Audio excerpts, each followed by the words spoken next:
Man, I'll be the first to say it. I'm just some idiot with a camera and a microphone. Okay? And I didn't know all of these details. But it's like I had a hunch that I was in the I don't know if the right direction, but like I feel like I was pretty close to this understanding of the difference between war and Dave Smith's example of like, well, if you take hostages, it's like, and the police just shoot the hostages, and it's like very different circumstances, not equatable. I get his argument about like the morality of it or whatever, of like, but this is how normal people see it. It's like, first of all, who gives a shit how normal people see it? Normal people are fucking retards. Okay, vast majority of like the famous meme video of like that Indian guy is like, democracy is for the people, by the people, with the people, but the people are retarded. Yeah, it doesn't, like, I don't care how people view an act of war versus an act of the police trying to rescue hostages. These are not equatable at all. They're different. It's a different rule set. Okay, if we were playing, if you're playing a war game or you're playing like, I don't know, cops and robbers, different rule sets. Like, they don't apply. Okay, I get his appeal to morality, but this is why I keep saying, like, stop thinking about this on an emotional level. I get his argument, but Dave is just emotional about this. Take your emotions out of this conflict. There is greater purpose in war. Okay? Like, way greater than like something like a hostage case. Anyways, these guys, they ask the questions. She explains it like fucking beautifully. This is Natasha Hausdorff. She's an international lawyer. Didn't even know that was a thing. I mean, makes sense, but like I said, I'm an idiot with a camera and a microphone. So, yeah, they're actually talking about like the Dave Smith argument here. Never saw this podcast before. I saw international lawyer talking about this. Dave Smith is wrong. I'm like, bro, I'm in. Let's hear. Another thing that Dave Smith, because he's been making all these rounds, loves to throw out in terms of like speaking legalese and conflating things in legal terms is, in terms of the laws of war, he's often saying, unless you absolutely have to do this, when Israel is targeting a terrorist, Why is it lagging so bad? And there's collateral damage, that is murder in the first degree. Now, I don't remember him saying it's murder in the first degree, but like how it's immoral, how Israel is purposefully targeting civilians. And I think the wording he used was intentional. They're intentionally targeting civilians. In the sense, and again, the weird example where it's like they have eyes on the terrorist goes into a building with civilians, and Israel still strikes the terrorist and kills the civilians, and he considers this like a war crime. She's like, no, that's not a war crime. Like, hello, right? Like, honestly, don't. Fuck, maybe it is. Like I said, I don't know anything, but let's see what she says about stuff like this. Murder in the first degree. You're a lawyer. Why is it so laggy? Is that murder in the first degree? Is collateral damage in war unintended consequences of trying to target a terrorist and there's collateral damage? Is that murder in the first degree, legally speaking? Legally, it's illiterate. Sit with that. The whole concept, though, of the laws of armed conflict, and this is quite difficult for non-military individuals or non-military lawyers to internalize, is that it is proceeding on the basis that innocents will die. That is, unfortunately, horrifically, a reality of warfare, quite apart from the tactics that Hamas deploy with the use of human shields, where they continually seek to murder as many civilians themselves, both on the Israeli side, but also cause as much civilian collateral damage on the Gaza side.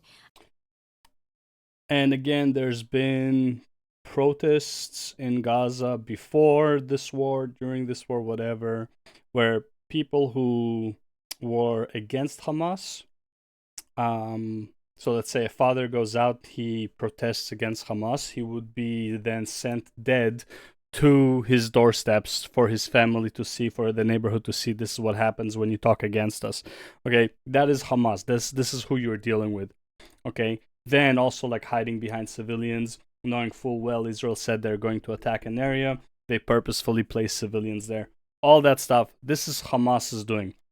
Israel has an objective to do, and it will do it, and it gives fair warnings for civilians to move. Now you can say that it's like, well, where are they gonna go? Yada yada. I get that. Valid argument. But at the end of the day, this is war, and the ones who brought this war to their doorsteps was not Israel, was Hamas. And one of the things I would say, I don't know how real these images of children being taken out of the rubble are. We have to take everything coming out of Gaza with a pinch of salt. As I mentioned, this is Hamas propaganda. But to the extent that there are children... Not only is Hamas propaganda, it's propaganda they have been perfecting for the last 20-ish years. There's so many videos of like fake bodies. By the way, we saw this in Ukraine, by the way, where there was like a reporter with a lot of like those like the black bags with bodies, and then one of them just like sits up and starts to smoke, and then he goes back to pretend he's dead. This happens all the time. Okay, you are going to exaggerate the amount of casualties because it makes you seem like more of a victim. This is not new tactics, okay? Hamas have just been like very good at doing it. I mean,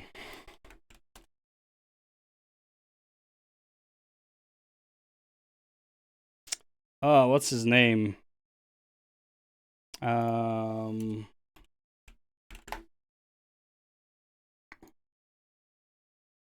Yeah, this guy.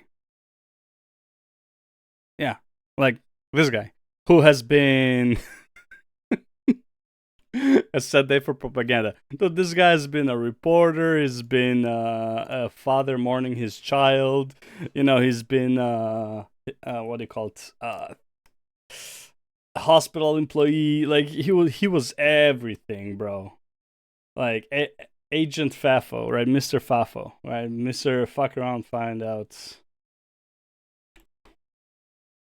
Got influence, raises millions. In fake charity campaign. Yeah, like this. Yeah, like this guy. They've been doing this for years. They're pros at it. Over the last couple of weeks, that have been moved to areas where Israel has identified it will be striking, and has. Wait, hold on. Let's say this again. That there are children over the last couple of weeks that. Wait, hold on. Everything coming out of Gaza with a pinch of salt. As I mentioned, this is Hamas propaganda. But to the extent that there are children over the last couple of weeks that have been moved to areas where Israel has identified it will be striking and has issued warnings, where is the international outcry that Hamas has done this? It's extraordinary. To clarify that, but again, you never blame the victim. We don't do victim blaming, so Hamas can do whatever the fuck it wants because Hamas are on the losing end.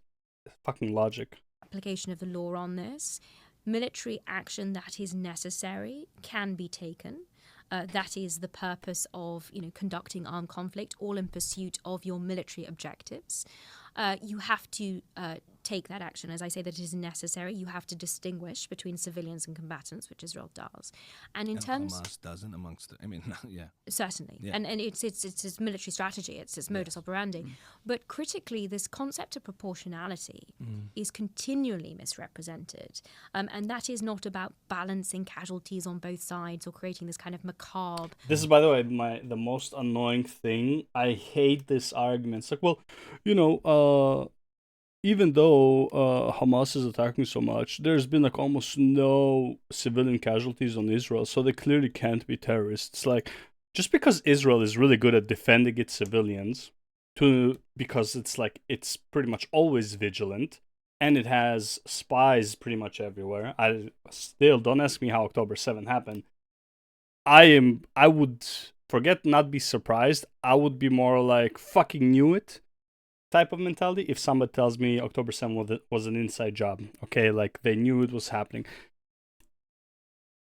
Don't like to an extent, I'm going to believe that there are corrupt people in Israel, okay, in high government that view human life as a cause to do something, right? The other day, my cousin was telling me that there was. I didn't verify the story, right?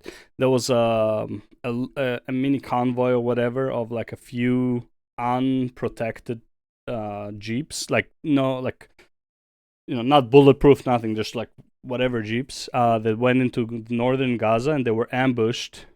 And the only reason you know this is because of the GoPro images on one of the soldiers or some shit like that. And it's like, why the fuck are they there with like no like with like very shitty fucking gear, or like the cars are not protected cars, like they're not armed trucks or whatever. What the fuck are they doing there, right? And I was like, honestly, dude, I would not be surprised. And it's like, forget like it being like, oh, just some soldiers doing some bullshit. Okay, this is more than just like one. Again, to my understanding from the story, I didn't research it, whatever. But when he told me this, right, and there's like it's multiple soldiers, it's a whole like unit, whatever. That somebody had to authorize this move, right? And I was like, dude, honestly, I would not be surprised if this came from the higher up to use them as sacrifices in order to propagate some objectives. Like, oh, you see, they're still this, whatever. We need to like go harder on them or whatever. I would not be surprised if this happens, and I wouldn't agree with this happening, right? So it's like, don't take this the wrong way. I don't trust a whole lot of people, okay, especially with my life on the line. Like, and I don't think, again, look, you're in the army, it is what it is, right? You are an object of the army, like that is pretty much how it is. You're not allowed to even like scratch yourself without an order. Like it's like you literally consider damaging Israeli property if you go and like you fucking like start scratching yourself on purpose, right, and bleeding and shit. Okay, so you are damaging Israeli property. That is literally like what an IDF soldier is. Take it how it is. My point is that it's not beyond me to believe that there are malicious people who would sacrifice soldiers to propagate something. This is true across the board. I don't think any military does not do this, okay? I'm pretty sure every military in the world would do this, okay? Not just like Israel. I would hope Israel would not do it as much, but I wouldn't be surprised. Well, you can only kill 2 civilians because there are only 2 on your side. That is utterly incredible, untrue, outrageous, but it also serves to encourage Hamas in its use of... It's honestly, it's just the dumbest fucking argument. Oh, you're not allowed to kill this many of our combatants because you have the capability to defend yours. Get the fuck out of here. Are you fucking stupid? So it's like, well, if I can keep defending myself, then I'm never allowed to retaliate against somebody who will eventually harm me. Like, what the fuck kind of argument is that? Civilians as human shields, and so it needs to be called out. The rule of proportionality requires that you balance the anticipated civilian or collateral damage as against the anticipated military advantage of any strike. And that is a very delicate balance. It is conducted on the basis of the intelligence that it is known. So all of this is an intention-based analysis, not an effects-based analysis. Mm-hmm. And it is something that Israel has consistently adhered to. And these are standards that actually go above the requirements of international law. Mm-hmm. And modern militaries, moral armies, like from the United States, like from the UK, have sent individuals... Notice the phrasing as well, moral armies, because this is not a normal thing in war.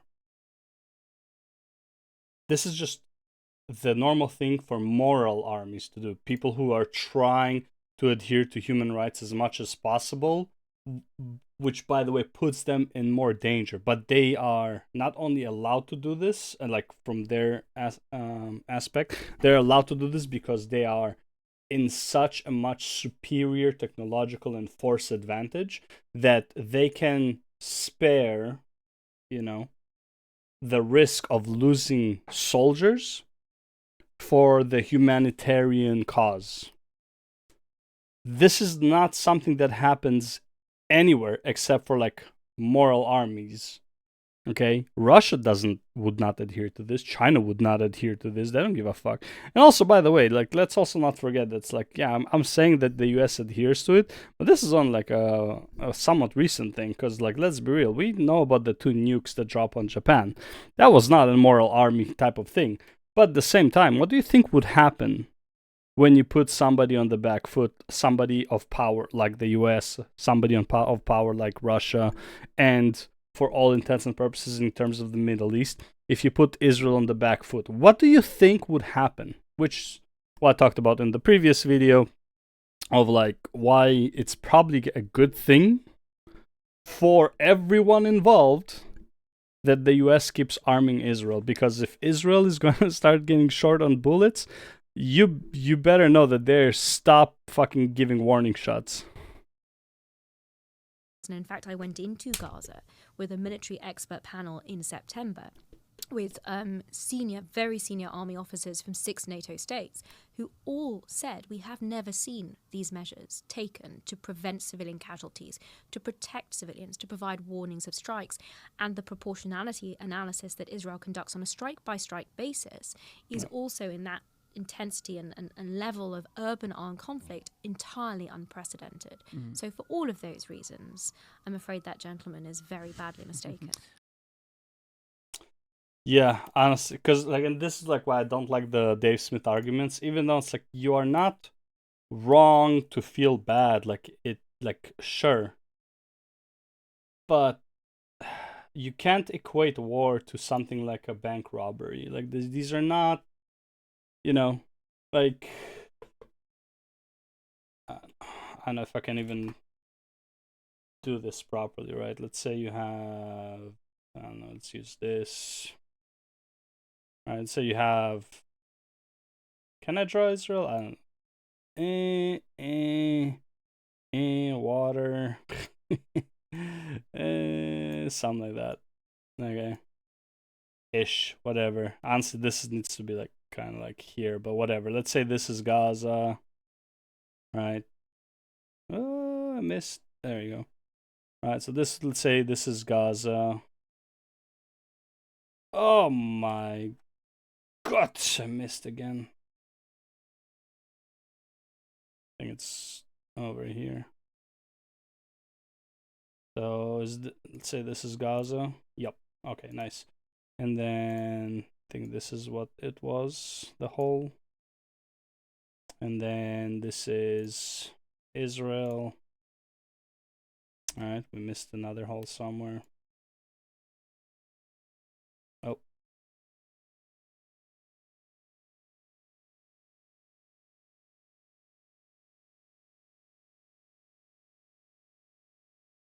Damn, man. Seriously? Not there. Anyways, you get the point. Okay, this is Israel. Okay. Here we go. This is Israel. Okay. Anyways, so in order for Israel, let's say Israel has an objective. Let's say the objective would be here. Right? Let's say you have an objective here. Okay, like this is like the objective, right? We know there's an operation here, whatever, right? In order for us to get to this objective right there, okay? Wow, I'm really bad with paint, with just controlling my mouse. I really want to buy that keyboard, like not give the pen with the thing, and just use it for paint stuff, and learn how to draw and shit. Anyway, side project. But anyways, for them to get here, let's say they need to like, they have a better access point where they won't be surrounded. They have to go from here, then they have to go, like they have to take over this area, then they'll have to take over this area, then they have to take over this area, right? And then this area, and then this area, in order to achieve this area, okay?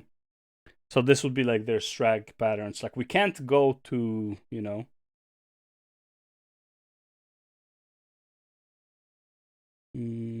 We can't go to here. Sorry, wait, hold on. We can't go to here until we don't control this area, right? So we give a warning, hey guys, we need you to evacuate the civilians, yada, yada, yada, whatever. And it's like also Hamas knows this. So Hamas are the first ones to move out. Civilians are the last ones to move out, if they move out at all. And then they have to do this because their objective is to get here. And this is like, let's say, their only pattern. Obviously, like there's probably multiple patterns, stuff like that. And they choose which one is the most feasible, while also doing the least damage. Is it true or not? I'm sure this is the argument they make. But yeah, so we need to get to, this is objective number 1, this is objective number 2. We can't do objective number 2 until we got rid of objective number 1. And then we got objective number 2, and then we can go for objective number 3, and then we can go for objective number 4, number 5, and then eventually to number 6.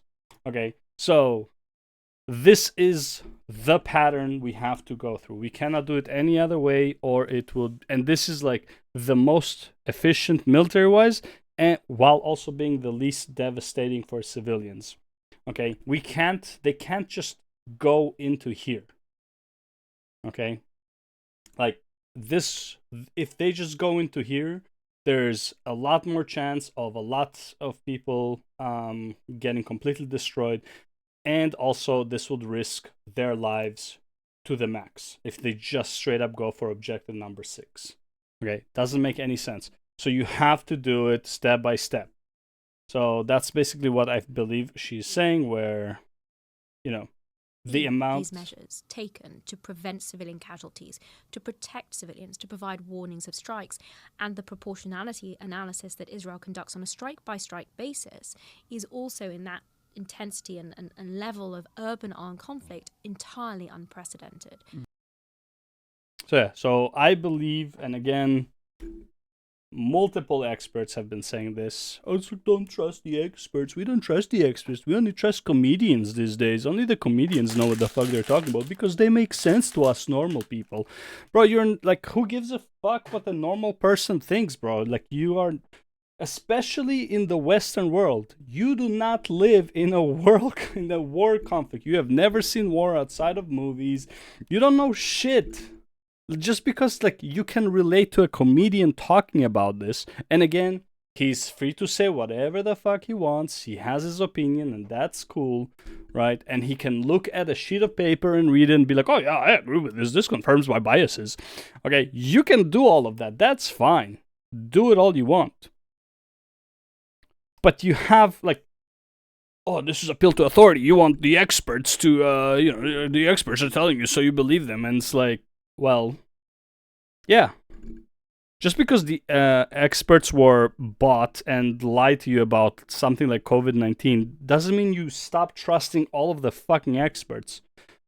When you go buy a mattress, okay, at Sleep Country or whatever, and the person there is supposed to know, like, you do like your little test of like your body type, how do you like to sleep, whatever.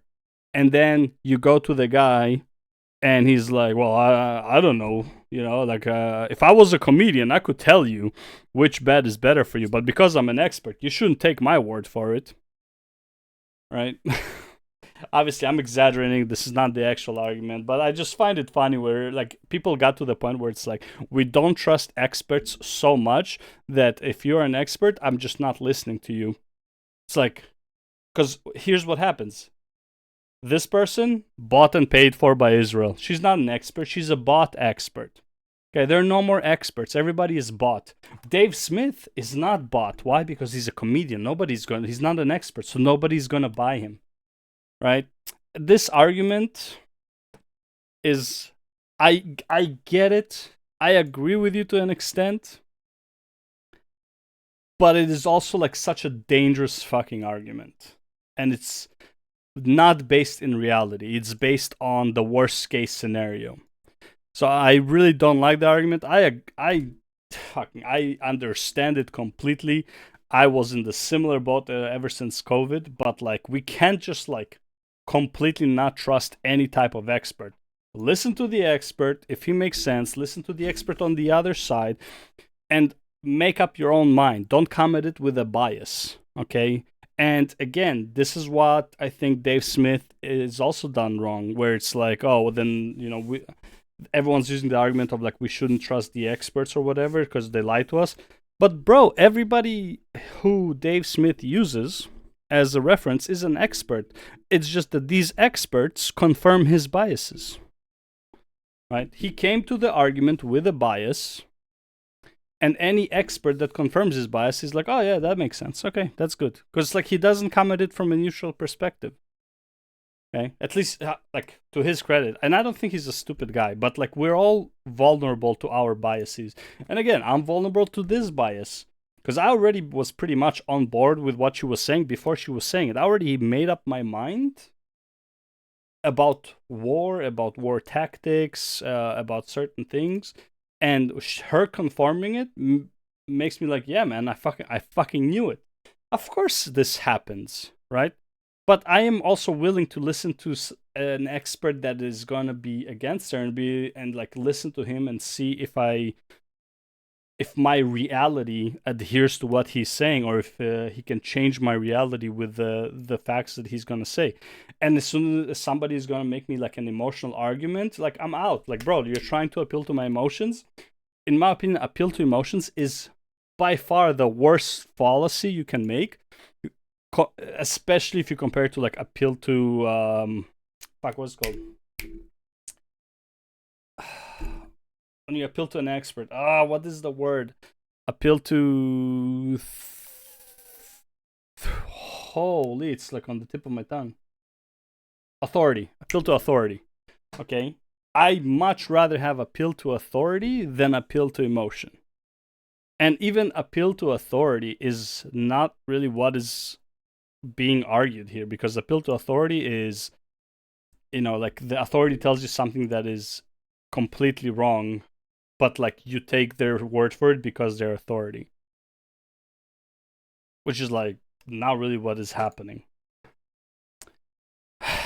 Yeah, anyways, this subject is fucking, oh my god, I don't know, like I don't know if it's a personal subject, I don't know, man, like, but it's just I find so many stupid people that are like too connected to their emotions on this subject instead of just like look at the facts on the ground, bro. Don't think of war as like a bank robbery, you know, like this is like international crimes are very different to to national laws. Like this is like two different categories completely. Like they have almost nothing in common. So, yeah.